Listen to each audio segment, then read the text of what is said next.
What's good, YouTube? Gunner here, and welcome to the channel. So before we get started, make sure you guys like, comment, and subscribe. Hit the notification bell so that way you know when I drop a new video. Alright, so make sure you guys also follow the Twitch. That's where I do my live streams. Make sure you follow me on Twitter. That's where you get live updates. Join the Patreon if you enjoy the content and want to help me out financially. But other than that, thank you guys so much for coming through and hitting the subscribe button if you did so. Now, today we have my built up going first Unchained deck from Masterduel. Alright, so this deck is actually a lot of fun in my opinion. So first off, you want to make sure you craft out a lot of your staple cards. That's your Maxis, that's your Ash Blossoms, that is your infinite permanences, whatever the case may be. Make sure you craft out staple cards first. Now, going into this deck specifically, here we're running 3 copies of Maxi. It's the best hand trap in the game. Very powerful card. It pretty much either tells your opponent you can pop off if you want, but I'm drawing cards, or it can stop your opponent to where you're not getting any cards, but they're also not popping off. So you definitely want to craft this card. It's a really powerful card. Who knows what's going to happen to it in the future, but as of right now, make sure you guys pick it up if you want to play the most competitive builds out there. Now, here we have 1 copy of Ash Blossom and Joy Spring. You don't have to have this card at 3. It's not mandatory, but it's very good if you want to run more of it. Specifically for me in this instance, I'm only playing 1. But I may bump it up, I'm not sure. But as of right now, I'm just playing 1. Alright, so let's get into the Unchained cards. The best card of the Unchained twins is Aruha. Now, what this card does is you can target 1 card you control, and also you cannot special summon monsters for the rest of this turn except fiend monsters, so keep that in mind. You're locked into fiends. Also, destroy that targeted card, and if you do, special summon this card from the hand. So it's very good because it special summons itself. You don't waste your normal summon. Now, if this card on the field is destroyed by a card effect, except by itself or by battle, you can special summon 1 Unchained monster from your hand or deck, and then you can only use each effect once per turn. So if it's destroyed by battle, it lets you special summon from the deck or hand. If it's destroyed by another card effect of your opponent's, it special summons from the card or hand. And if you use your other Unchained cards to destroy it, you can special summon from the hand or deck. So really good card. Now, 3 copies of Unchained Rakia. Now, this is a quick effect. You can target 1 card you control, destroy it. Also, you cannot special summon monsters for its turn except fiend monsters. Now, if this card on the field is destroyed by a card effect, except by itself or destroyed by battle, you can special summon an Unchained monster from the hand or deck. Pretty much the same. They all have that same clause, so it's really powerful. Now, one of the best cards in the deck, Sarama. Now, what makes this card so good is you can target 1 Unchained card in your graveyard, you set it, and then you can destroy 1 card you control that's on the field. Now, you can pretty much grab anything you want from the graveyard, set it, and then you could either destroy that card, destroy itself, or destroy another card. So it's very powerful. Now, again, it has the same effect of when it's destroyed by another card or by battle, you can special summon from the hand or deck. So very powerful. Now, 1 copy of Unchained Soul of Disaster. This is the doggo, right? This card says it gains 300 attack for each Unchained card in your graveyard. And then you can only use each effect of itself once per turn. You can target 1 face-up monster your opponent controls. Immediately after this effect resolves, link summon 1 Dark Link monster using only this card you control and that monster on your opponent's side of the field. So it's a very good way to out certain cards that are problematic. And this other effect, it says if this card on the field is destroyed by battle or card effect, you can target 1 Unchained monster in the graveyard except itself and special summon it. So again, a good way to continue to recycle your resources. Then here we got 2 copies of Abominable Unchained Soul. Now, what this card does is you can only special summon itself once per turn. Okay, so keep that in mind. If a card or cards you control is destroyed by battle or card effect, you can special summon this card from the hand. If this card is special summoned, you can discard one card, destroy one card on the field. And then once per turn during the end phase, if this card is in your graveyard because it was destroyed on the field and sent there this turn, you can special summon this card, but place it on the bottom of the deck when it leaves the field. So again, so this is a really good card because when it comes out, you can automatically pop a card just by discard, right? If this turn it's destroyed, you can bring it back from the graveyard, right? And then when it leaves the field, it goes back into the deck. So that way you're able to recycle it back out with one of your twins. So it's really, really powerful. Alright, so here we got 3 copies of Abominations Prison. This is pretty much the Rhoda of the deck, but it also has another effect which is actually really cool. Now, it adds 1 Unchained card from your deck to your hand, and then its other effect is if this card is set and is destroyed by a card effect, you can special summon an Unchained monster from your deck. You can use each effect of Abominations Prison once per turn. So it's very powerful because if you have more than 1 in the hand, you're able to use each effect that same turn.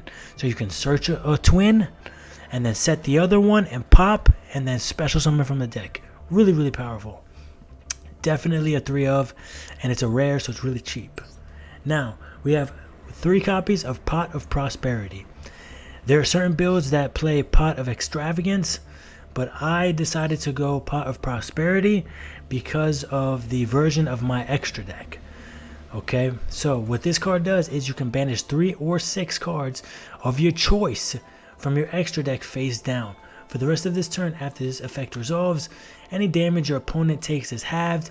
Also excavate cards from the top of your deck equal to the number of cards banished. Add 1 excavated card to your hand, place the rest on the bottom of the deck in any order. So in that aspect, it's better than Extravagance because it doesn't banish, it goes right back into the deck. So very, very good. In my opinion, I really like it, and I like it more than Extravagance. But there are really good builds that do play Extravagance, but in this instance, I like Prosperity. Alright, now we're moving on. 3 copies of Torrential Tribute. It's a rare, it's a board wipe, very, very powerful, and it also triggers your twins effects to activate. So it's really nice. Then here I'm running 2 copies of Heavy Storm Duster. So I'm running Heavy Storm Duster because it's back row removal, but it's also procs through a Trap Trick in the next card we're going to be speaking about. But pretty much the Heavy Storm Duster targets up to 2 spell traps on the field and destroys them. And then it says you cannot conduct your battle phase the turn you activate this card. So essentially you want to use it either on the end phase of when it's brought out, pretty much whenever you want. But just keep in mind you're not going to be able to use your battle phase that turn. Now here, another powerful card within the deck is 3 copies of a Trap Trick. Now this card says banish 1 normal trap from your deck except itself and set 1 card within the same name directly from your deck. Also, it can be activated this turn. So you're able to bring out your normal traps just by banishing another copy of it, and then it's able to be utilized that turn. So that's really, really powerful. Then we got 3 copies of Escape of the Unchained. This says target 1 Unchained monster you control and 1 card on the field and destroy both. And then if this set card is destroyed by a card effect, you can special summon an Unchained monster from the deck. So very, very powerful. It's able to proc to your own twins to be able to special summon cards and also get rid of problematic cards. Then here we got 3 copies of Abominable Chamber of the Unchained. So this card special summons an Unchained monster from your hand or graveyard. So it's very good to bring back cards. That way you can continue playing the game, or you can utilize it with Abominable Unchained Soul. You discard a card, you pop another card in the field. So very, very powerful. Then I got 2 copies of Ice Dragon's Prison. This is a super rare, so really easy to craft, but it's also really powerful.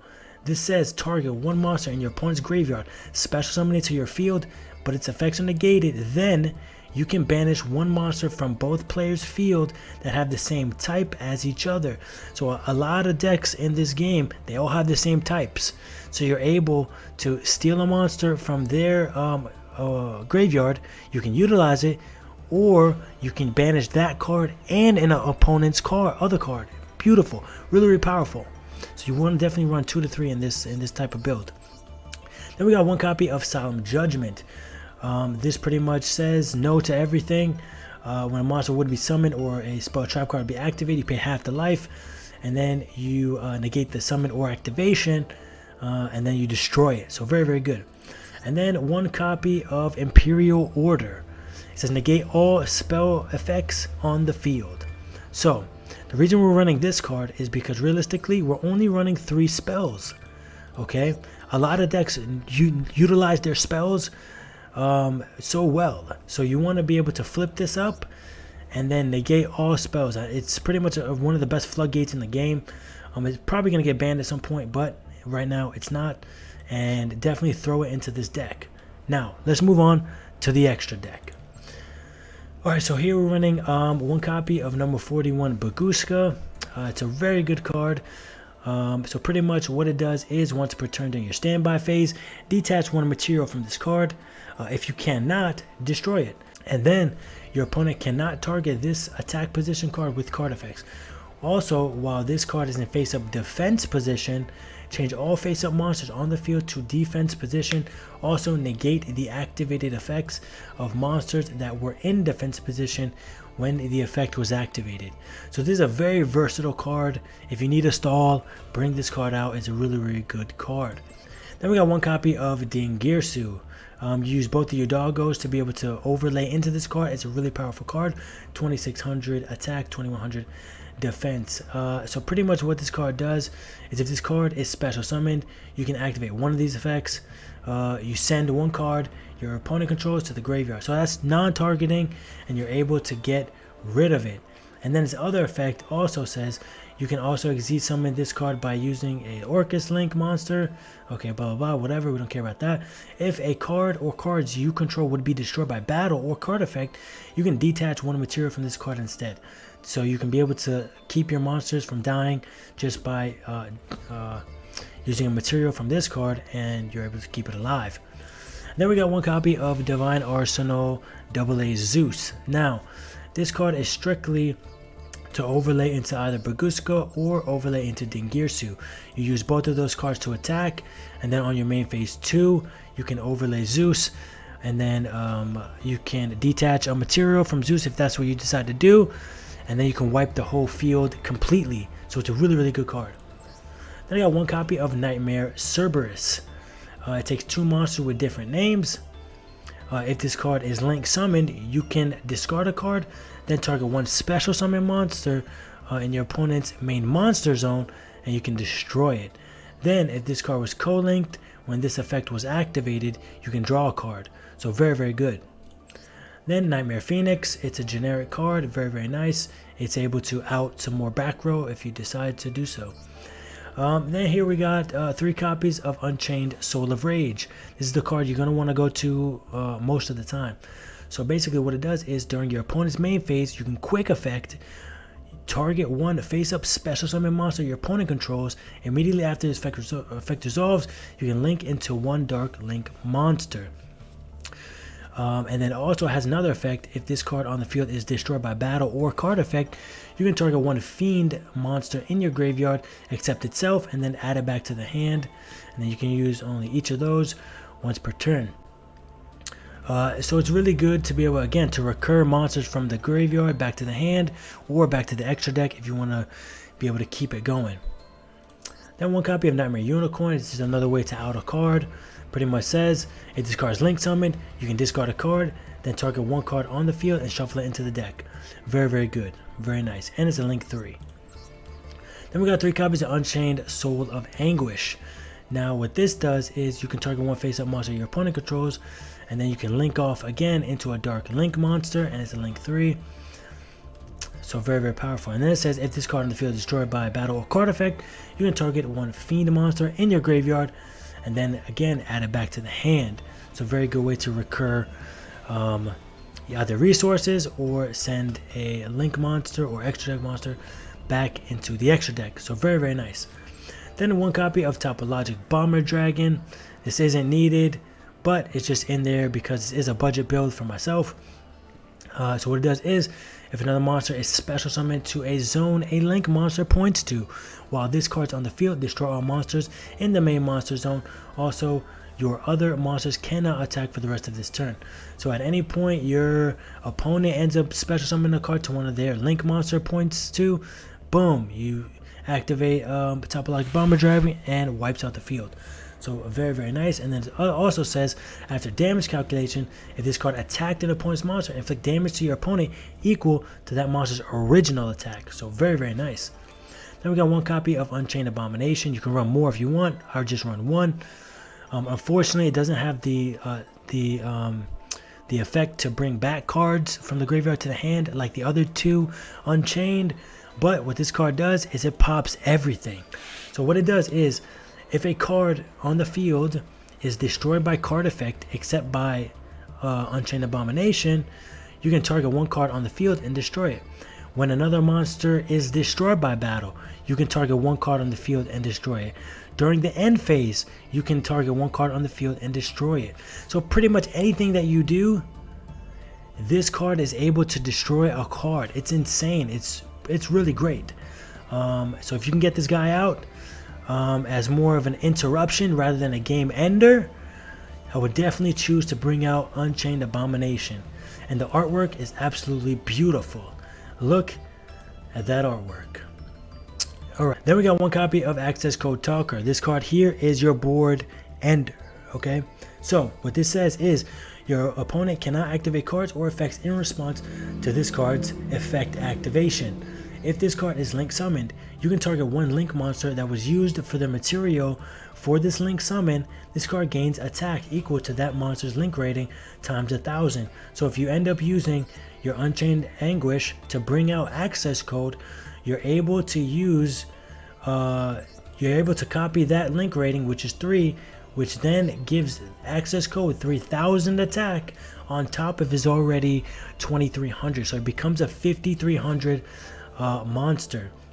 And then his other effect, it says here, you can banish one link monster from your field or graveyard, destroy one card your opponent controls. Also, for the rest of this turn, you cannot banish monsters with that same attribute to activate this effective access code Talker.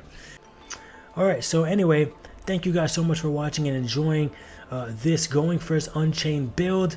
I'm definitely going to make the deck a lot better, but as of right now, it's clapping on ranked. So make sure you guys like, comment, subscribe. Again, join the Patreon, join the Twitch, and then join the Twitter. All updates and all links are going to be in the description down below. We're still on the road to 100 subs on YouTube, so please make that a dream of mine. Anyway, thank you guys so much, and make sure you guys enjoy the rest of your day. Thank you so much.